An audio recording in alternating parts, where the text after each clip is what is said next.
तो हेलो दोस्तों, कैसे हैं आप सब। मैं हूँ संगीता और मेरे चैनल में आपका स्वागत है। तो मैंने सोचा आज मैं एक ब्लॉग बना लूँ। हमारी ज़िंदगी में बहुत दुखें झेली हूँ मैं बता नहीं सकती हूँ, क्योंकि ये सोशल मीडिया एक ऐसा प्लेटफॉर्म है कि आप बताते हैं तो कितने लोग अच्छे भी कहेंगे, ख़राब भी कहेंगे। तो मैं नहीं चाहती हूँ कि हमारे आप लोग इंसल्ट करें। तो मैं शॉर्ट में हमेशा बताती हूँ कि हमारे साथ एक स्त्री होकर मुझे इतना परेशान किया, यानी कि एक सास होकर जो नहीं करना चाहिए था वो किए मेरे साथ।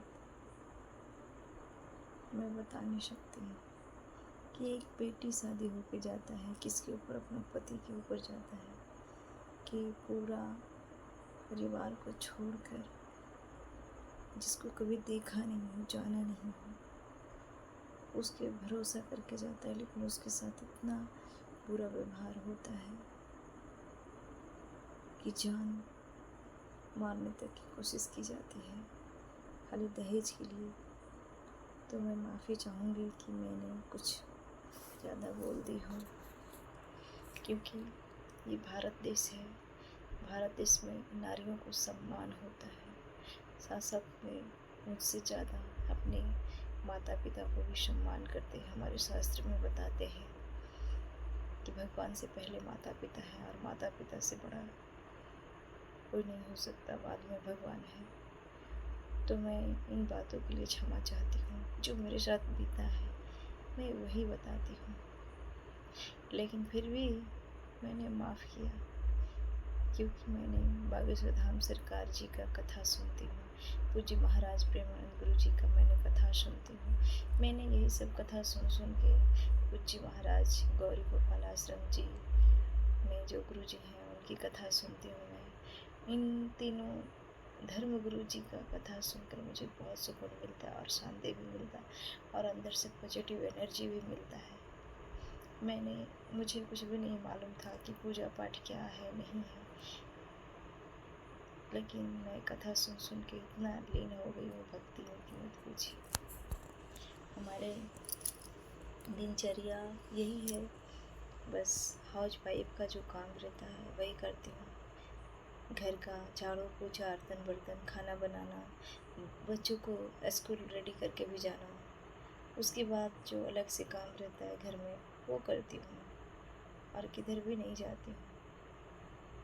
तो टाइम मिलेगा तो मैं बहुत लंबा ब्लॉग बनाऊँगी और मैं यही कहूँगी कि आजकल की बेटियां सब 1 साल 2 साल 6 महीने में घर को छोड़ के चली जाती हैं। ये मुझसे बर्दाश्त नहीं होगा इतना सहना, लेकिन मैं 15 साल से अभी तक सह रही हूँ। 15 साल कम नहीं होता है दोस्तों। एक सास को ताना, मार खाना, ननद को मार खाना, देवर को मार खाना, बहुत ये हुआ। मेरा गलती जानते क्या है? सिर्फ दहेज के लिए। हमारे पिताजी नहीं है, बचपन में ही भगवान बुला लिए मेरे पिताजी को, तो भाई बहन सब छोटा छोटा थे। तो समझ सकते हैं, जिसका बाप नहीं रहता है नैहर में, उसका कोई नहीं रहता है। तो जो जुटा वही देकर मेरे भाई ने शादी विवाह करा। मेरा अरेंज मैरिज हुआ है। गरीब होने के नाते हमने इतना कंट्रोल किया, इतना बर्दाश्त किया, नहीं तो आजकल की बेटियां कौन बर्दाश्त करेगी इतना। और